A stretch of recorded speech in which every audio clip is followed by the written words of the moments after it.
Good afternoon, everyone, and members of the public. And I think we're very pleased to see pupils from Warden Park School here today. And I understand you've been looking around the council offices and different departments to see how we all work. So, well, this is the District Planning Committee. So I hope you enjoy what we're going to do in a few minutes' time. Before we go any further, I'll get my Vice Chairman to read out the fire safety notice. Thank you. The building fire alarm signal is a continuous two-tone alarm. On hearing the alarm, leave the building by the nearest marked exit route, follow the green signs to the assembly point, that's the large staff car park opposite the entrance to the building. Anyone who cannot use the stairs will be helped by officers present after other people have left. Do not return to the building until told it is safe to do so by any authorised officer. The whole of the council site is a no smoking area. Mobile phones must be switched to silent or preferably off, please. Thank you. By way of introductions, my name is Councillor Dick Swetton. I'm chairing this meeting this afternoon. To my right is Mr Nick Rogers, Head of Development Management. To his right is Paula Slint, our Legal Officer for today. To her right is Steve King, who's our Planning Team Leader, who's going to go through the application today. And we have Ellen over in the corner doing all the technical bits. To my left is Councillor Bruce Forbes, the Vice Chairman. To his left is Mr Kevin Toogood, who's Assistant Director of Legal Services. And Alison in the corner is very kindly taking the minutes. So we go to item 1 on the agenda, is to receive apologies for absence. I have a notification from Councillor Peacock, who's not here today. Item 2 on the agenda is to receive declarations of interest from members in respect of any matter on the agenda. Do I have any? Councillor Jackson. Thank you, Chairman. I'd like to say I'm a member of Hurstbury Point and Sayers Common Parish Council, although I'm not a member of their planning committee and therefore haven't expressed an opinion on this particular planning application. Okay, thank you, that's noted. Item 3 is to confirm the minutes of the previous meeting of the District Planning Committee held on the 15th of December 2023. Do I have any questions on those? In that case, we go to the vote using your touchscreen buttons when they come up. Thank you.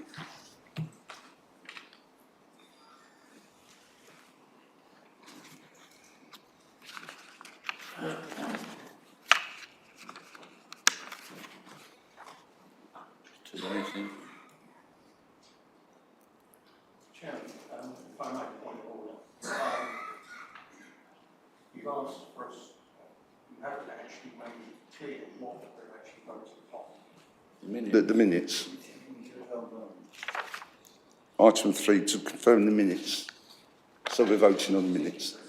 And they should be coming up on the screen.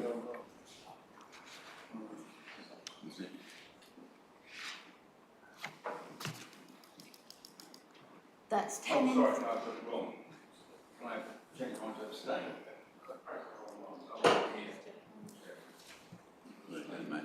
I'll abstain. Can you check that note? Yeah. So that's 10 in favour to approve the minutes and 1 to abstain, so the minutes are approved. Thank you very much. Item 4 is to consider any item that the Chairman agrees to take as urgent business. I have none. And we go to item 5, which is the application for today, DM/22/2012, land to the west of Goldcrest Drive, Sayers Meadow, beg your pardon. And I will pass you over to the case officer, Mr Steve King, to take us through the application. Thank you.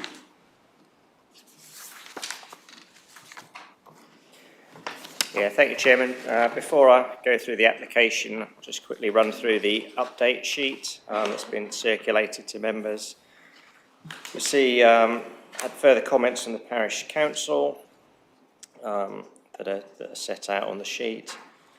Received the comments from the Council's ecological consultant, essentially no objections subject to conditions, and that reflects some of the additional conditions later in the update sheet. And we've received the final highway comments from the Highway Authority, again raising no objections to the application. They're requesting some minor tweaks to the travel plan. That can be secured and will be secured under a legal agreement, so that can be dealt with post the planning committee. You'll see suggested amendments to various conditions, so suggesting a slight tweak to condition 3 as set out in the sheet, an amendment to condition 8 to simplify that following further consultation with the Council's Contaminated Land Officer. Again, condition 14 is an amendment to the wording following the consultation comments from the ecologist, and then the additional conditions are again following the consultation response from the Council's ecologist. And finally, just 3 informatives to be added as well, standard informative.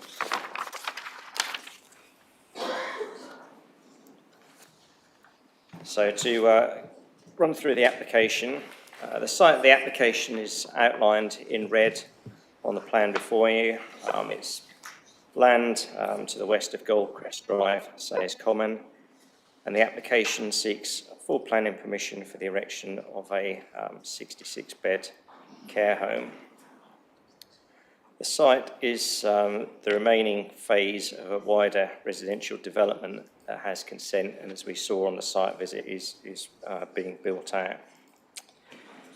To the north are residential dwellings, and there will be more dwellings constructed. We'll see that in the slides that are coming up. To the immediate east of the site is the open space, landscaped open space associated with the residential development. These are the buildings that used to be on the site, Kingsland Lanes here, that they've been demolished. To the south of the site, recreation ground. To the southwest, existing residential properties. To the east, there's trees, hedging on the boundary. Sorry, to the west, trees and hedging on the boundary. But planning permission has been granted for a residential development over here quite recently, 38 dwellings. Just in terms of planning policy, this is an extract from the district plan, and it shows the application site, which is down here. It's now all within the built-up area as defined in district plan.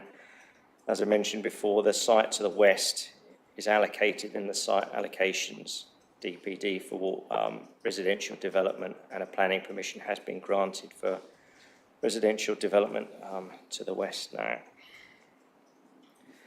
This is just an aerial photo taken fairly recently that shows the initial construction of the development, phase 1 residential development. There's more gone on since this photo was taken, but you can see the basic road layout, some of the new housing, and new housing at the northern end. So again, this area here is the site of the planning application.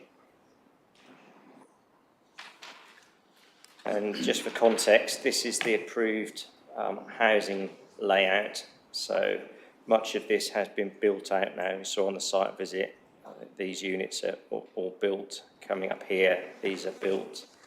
And the northern end, this area here is the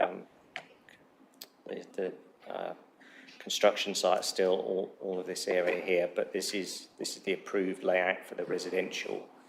And this is the access into the site, so that's where we were the site visit on Monday. There is quite an extensive planning history on this site that's all set out in the committee report on page 12 onwards. Most relevant parts from that history are the fact that outline planning permission has been granted by the Secretary of State for 120 dwellings on the site and a care home, and subsequent to that, reserved matters consent has been granted for a care home on this site. So the principle of the care home is fully established. And this is the layout of the care home that has got reserved matters consent. So this is what could be built on the site. That was approved in December 2001. So main facade there, and then two wings on the western side. So that is what has planning permission. Would be accessed from the same point. And they're the previously approved elevations of that care home that could be built on the site. So in terms of the scheme that's before you, the details of that are set out on page 13 of the committee report. So this is a full planning application that seeks consent for a 66-bed care home. As you can see, it's an H-shaped footprint with landscaping all around, utilising the existing access up here to the north-east side of the site. Car parking is proposed to the frontage on here and at the bottom of the site, and that's 25 car parking spaces. You can see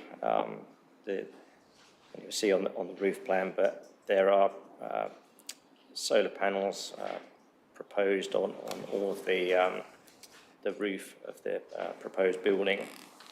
So internally, we'll provide 66 bedrooms and various communal facilities that we'll see on the floor plan. So in terms of the external elevations, it's a similar approach to the consented scheme, featuring brick, some dark boarding to break up the gables, and a dark grey roof tile. The solar panels will be flush and integrated into the roof slope, so they won't stick out and be obtrusive. They're proposed north and south elevations of the building, so quite a bit of glazing in the centre, in these facing into the central courtyard. They're the proposed internal elevations for the courtyards. Proposed ground floor plan, so you've got the main entrance on the eastern side, communal facilities in the centre of the building, the lounge and dining area, and then at the rear, the corridor with the bedrooms off the central corridor. A similar arrangement at first floor level, main facilities in the centre of the building, central corridor with the rooms, access from that. And that's just the proposed roof plan that again shows the panels on the roof.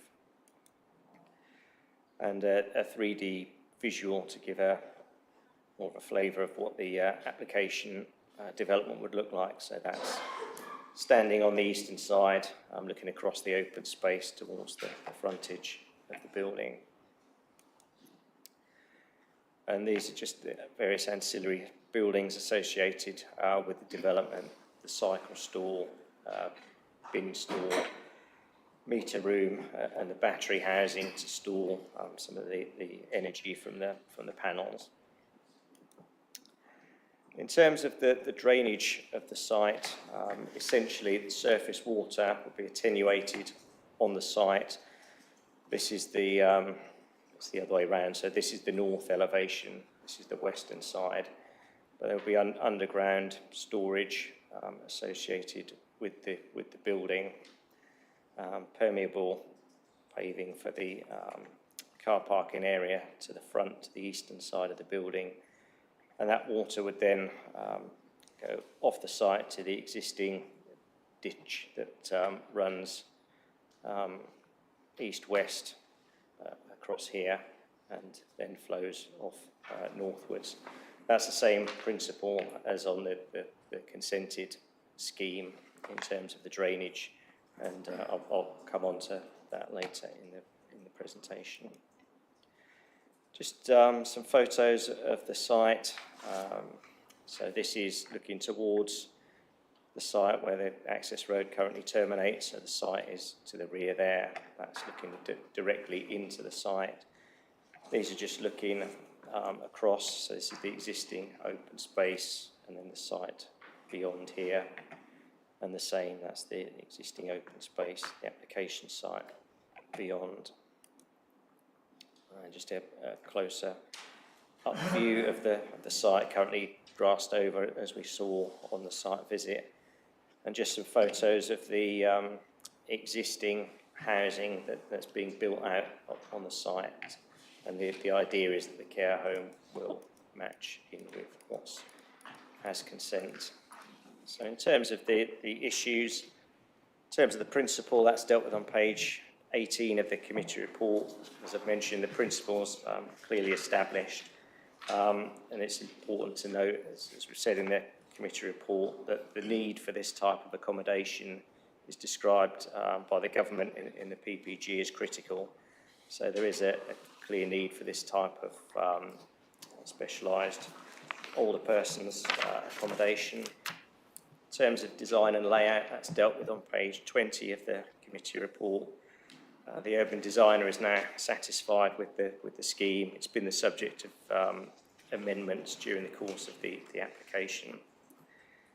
Sustainable design, that's dealt with on page 23 of the committee report. As I've mentioned, there are solar panels on the roof. The application also proposes ground source heat pumps with boreholes located to the south of the building. And we're content that this is a sustainable building and fully meets the relevant policy. In terms of residential amenity, that's dealt with on page 23 of the report, and you can see that the distances are set out in the committee report, but we feel there's sufficient distance between the proposed care home and the consented houses that will be built to the north for there to be no adverse impact on these properties. And the distances are much greater to the properties to the south, so again, no adverse impact there. Transport matters, they're dealt with on page 24, and again, it's important to note that various matters related to transport have been approved and accepted by the grant of the outline planning permission and the subsequent reserve matters. So in terms of the impact on the highway network, the safety of this access, the sustainability of the site in terms of its location, etc. All those matters have been approved essentially by the previous planning permissions. And you see the Highway Authority have no objection to the scheme in transport terms or the level of car parking. The other main matter that I just want to touch on again was related to drainage. So as I say, attenuation on the site to go up to the existing ditches that flow across the site. There's another one on the north. So the existing ditches flow from east to west and then off northwards. And as I say, that's the same principle as on the consented scheme. Our drainage engineer has looked at this quite carefully because I'm sure members are aware that at the outset when this site first came forward, drainage was a particular issue on this site, so it has been very carefully considered, and she's content with the principles that are established, and the final details of the scheme can be dealt with by planning condition. So I think, in summary, the principle is established. We're content with the technical matters, the design, drainage, highways, etc. And there are clear public benefits from the scheme, in terms of providing this type of specialised accommodation for which there is a clear need. So on that basis, it's recommended for approval, Chairman. Thank you very much, Mr. King. We do have one public speaker this afternoon that's speaking for the application. And if you'd like to state your name and who you're speaking for, please. I need to press this one as well.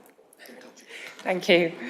Good afternoon. My name is Jo Kemp from LNT Construction, the agent. Sorry, do you want me to start again? Yeah, if you do say who you are and who you're speaking for, then I'll need to explain to you how the traffic light system works. Okay, sorry. So I'm Jo Kemp and I'm speaking on behalf of LNT Construction, the agents for the application. Okay, thank you.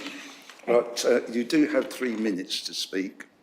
On our system here, that's designed for 2 minutes, so the legal officer will time the first minute on her watch. Okay, thank you. When the green light comes on, you will have 2 minutes. When the amber light comes on, you will have a further 30 seconds before the red light comes on, at which time I will ask you to round up to your nearest sentence. Okay. So thank you. Please carry on when you're ready. Thank you. So just by way of introduction, L&T is the UK's leading care home developer, having built over 200 care homes nationwide. Many of these homes have been sold to other care operators, while some are retained within the L&T group and operated by our sister company, meaning we have decades of experience in providing residential and dementia care, as well as developing care homes. The site at Sayers Meadow would be accessed via the previously approved entrance off Goldcrest Drive, and it would benefit from 8 cycle parking spaces and 25 car parking spaces, including electric vehicle charging points, accessible spaces, and a turning head and drop-off area.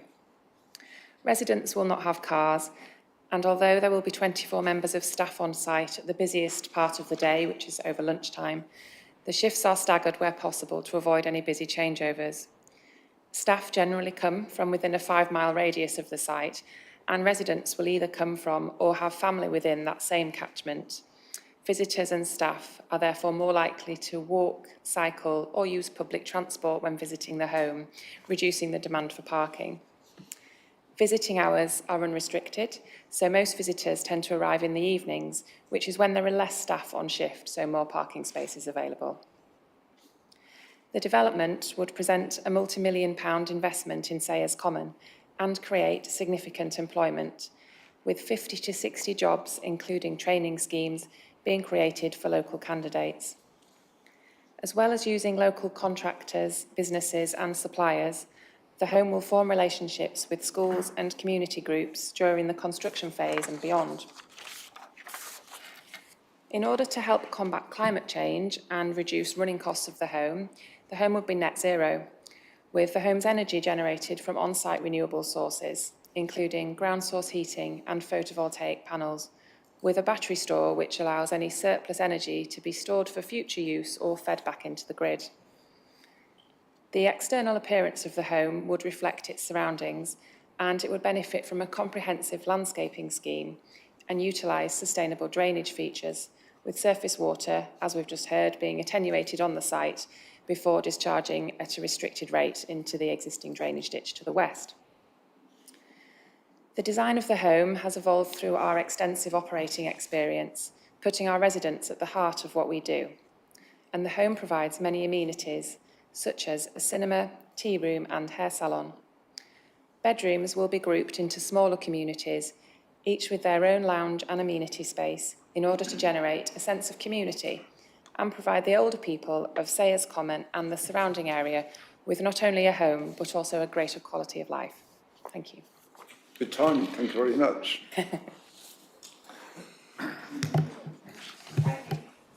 Okay, before I go to any members' questions from members, just to remind you that there is a fallback position that the original 70-bed care home could actually be built.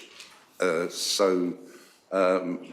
think many members have been to the site to look at the application, so we've got a good feel as to the surroundings. So thank you for those that came. Councillor Trumble. Thank you, Chairman. This obviously sits in my ward. I have to say I raised something of a quizzical eyebrow when I read in a report that the scheme is sustainably located to minimise the need for travel. However, there we are. Because I know the area very well. No matter what anyone thinks about this development and the larger developments surrounding it, and I have to say I expressed my views on that quite forcibly right at the beginning of this very long planning process. But no matter what anybody thinks, the principle for this development of this home is established. There's no question about that. And given that, the issues around transport, ecology, drainage, listed buildings, and so on are largely established too, and not necessarily in court. So I guess, therefore, the key issue for us is around design. And looking at the design of this, one could argue that it's somewhat better than the previous application. And I wish more people paid attention to that line that design should be visually attractive as a result of good architecture. Indeed, I wish people had paid more attention to that on the wider development here. However, we are where we are.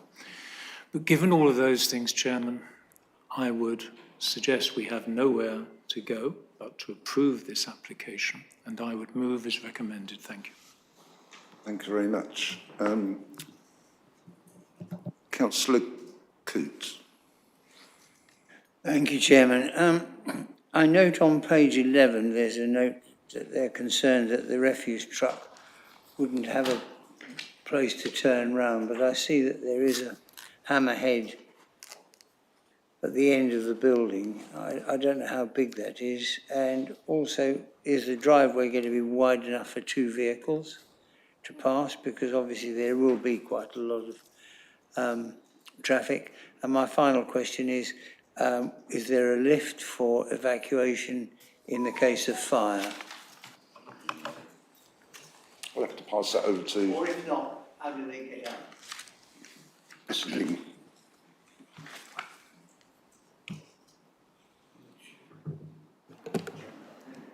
Yeah, thank you, Chairman. In terms of the question regarding the lifts, there are lifts within the building highlighted here with the cursor. In relation to the query about the turning, the access road, it's the same width as the existing access road within the site. So it doesn't narrow as you come in. And there is, as you say, a turning head here, and there were tracking plots with the application. So the Highway Authority were happy that the refuse vehicle can get down, turn, and come out again.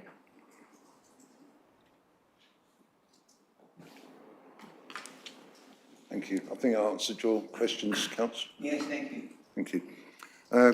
Go to Councillor Jackson next, please. Thank you, Chairman.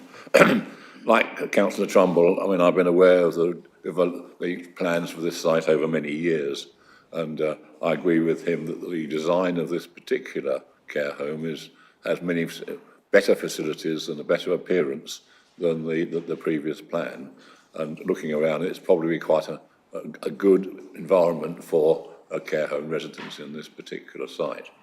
There are two areas where I have great concern, and obviously it goes back to when we originally looked at the site here and the housing development site, where we went onto the land and we paddled around ankle deep in water, and there's obviously a flood risk problem and a drainage problem for the whole of this site and the adjoining housing estate. Therefore, very important that condition 3 is very strictly adhered to, that no development should condense unless we've got valid details of proposed flood risk management methods, because that's going to be very important for this particular site. The second thing is that we were told that this particular care home will employ up to, over a period of the shifts, 60 employees, but any one time the maximum may be 24, and that's likely to be over the lunch hour. They say that there's something like 25 parking spaces. My question is that enough? Because quite a lot of time, and if you read the additional sheet, they do spend a lot of time on encouraging sort of cycle schemes and cycle training, and they also talk about having a transport management plan, and they also talk about perhaps encouraging to share car shares to get to work. This is the case because it's in a rural area, and of course there's only fairly infrequent bus services servicing Sayers Common. So my concern is that although they've say that in here that they've coped with the fact that 25 parking spaces were sufficient, I'd like to see whether that's right or whether I'm proved right that it may well be inadequate. Thanks very much. Before I pass over to Steve, the car parking, that sort of thing, has been already approved under the reserved matters, but I'll pass it over to Mr. King. Yeah, thank you, Chairman. Just on the first point about the drainage, you're right. When we did the site visit, there was a lot of standing water here, and it went over into the open space. I have contacted the site manager at Linden, who are building it out, and there's a blockage there, and they're aware of that. So that's just a management issue that it needs to be resolved by the site manager building the scheme out. In relation to the car parking, said that the Highway Authority are happy with the level of car parking, and it's a very similar ratio to the consented scheme. Also got to look at the applicant's own track record in delivering care homes, and they will have a good feel for what's required for their business. And also the application would be subject to the recommendation of securing a travel plan to aim to reduce single car trips to the site from staff. So I think when you take all those things together, the car parking is sufficient for the proposed development. And I think as members saw when we went to the site, even if you couldn't park on the site, there would be plenty of places to park on the highway that wouldn't cause any highway safety issues or amenity issues for existing residents. So when you take it all in the round, I think that the car parking is sufficient for the application, Chairman. Thank you. Councillor LeBand. Thank you, Chairman. I've got two or three things I'd like to mention. One, I'd like to ask a question. The Parish Council have raised concerns over the right of access. And I wondered if that could be explained in more detail to the committee, how that concern has been addressed. The design, I'm shaking my head because we've got a design guide, supplementary planning document, and I think looking around the room, I don't think if councillors were actually selecting a car, a house, or indeed a life partner, they would look for something that's pleasing for the eye. The urban designer is satisfied. I'm not certain on a scale of 1 to 10 at what level he's satisfied. I would suggest he's closer to 1 than it is 10. And yes, it does blend into the neighbourhood, sadly. Same way that beige blends into the blancmange. It's just, we're aiming low and missing, I think. This is a missed opportunity to actually build something quite attractive for Sayers Common as a ward, and we've failed. That doesn't mean to say that I'm going to object to it, because I think this building is needed. But I think we can do a lot better. The drainage report, one second. The officers basically said that they have concerns regarding the fencing and that they didn't feel it was worthwhile, or they didn't want to actually slow the process down by imposing a condition. But the report, I think on page 29, indicates that the planning officer's view that there should be a planning condition to address those concerns. So I'm going to go backwards and forwards through the application, trying to find out what's happened to that aspiration or condition or whatever it is. And I've failed to find it. So we have some guidance there as what's happened or what is going to happen if the application is approved. Thank you very much. Before I go to Steve, can we put up the 3D picture on the design? I think we had one, didn't we? Just to let members have a look at that. So personally, I think that's a lovely place to live in retirement, but there's plenty of outdoor space. You can walk around the whole of the development there, and personally, I think the design is very, very good. But I leave that to members to decide. Mr. King. Yeah, thank you, Chairman.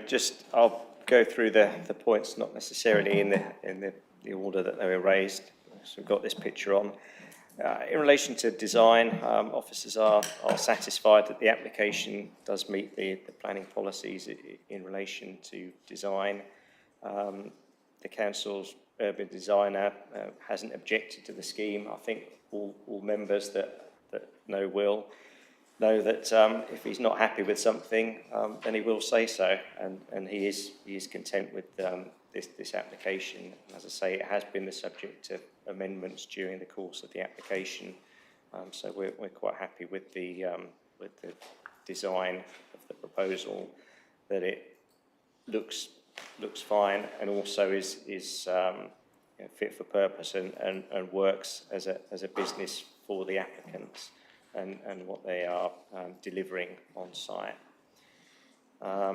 In relation to the comments, I think it's mentioned in the committee report, but I think the parish council are talking about, I think, this pathway that's shown outside of the application site that's before members, that then joins up to their land, the recreation ground to the south. It isn't part of this planning application.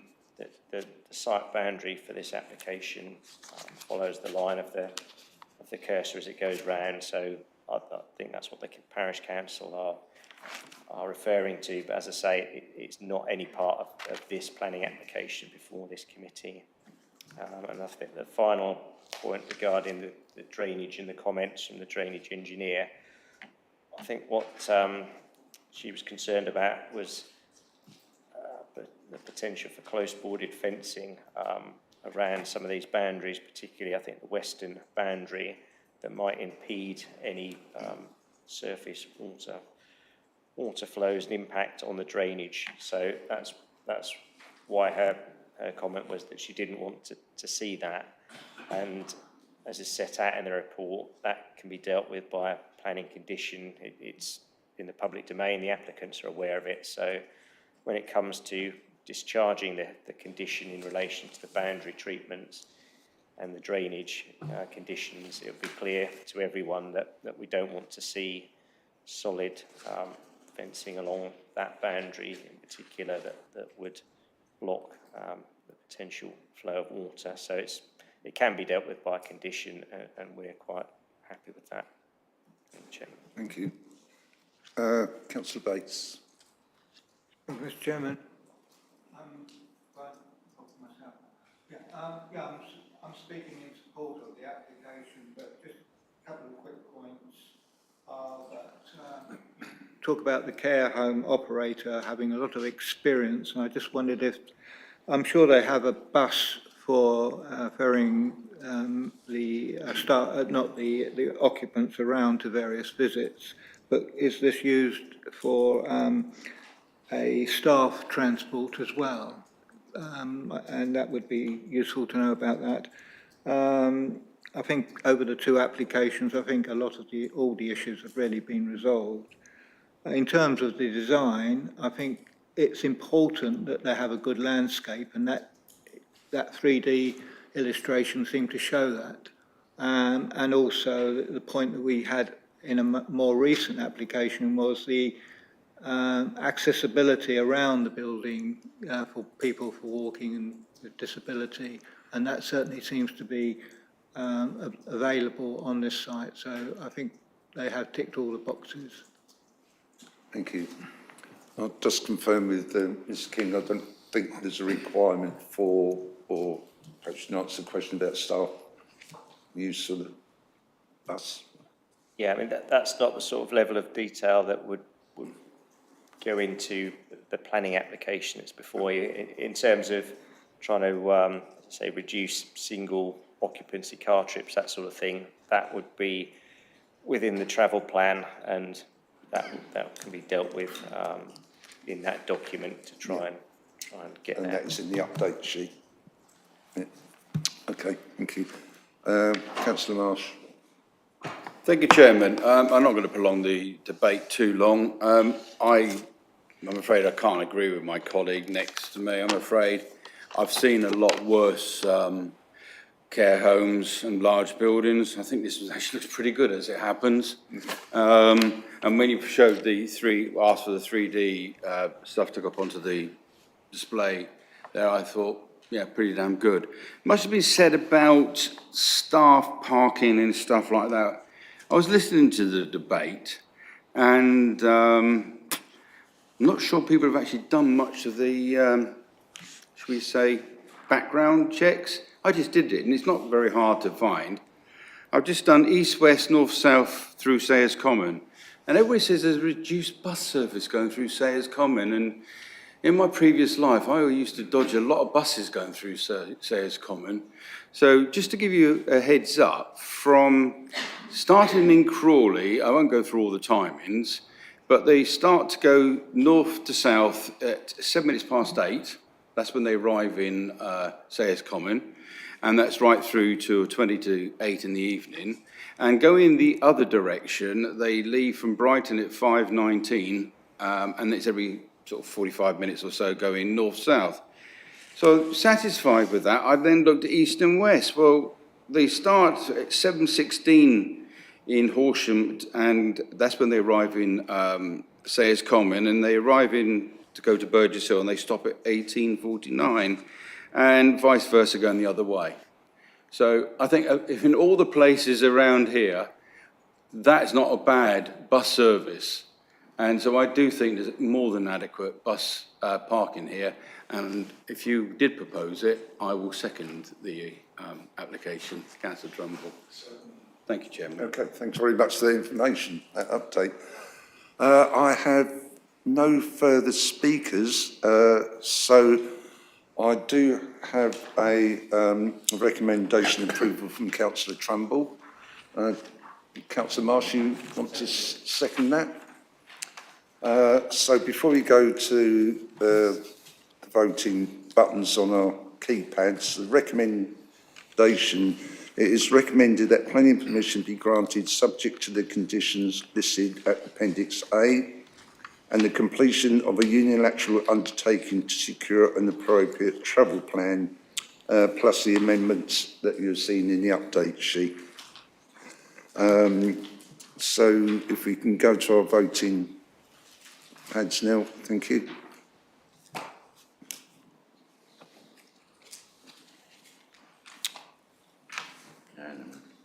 And they should be coming up on the screen in a minute.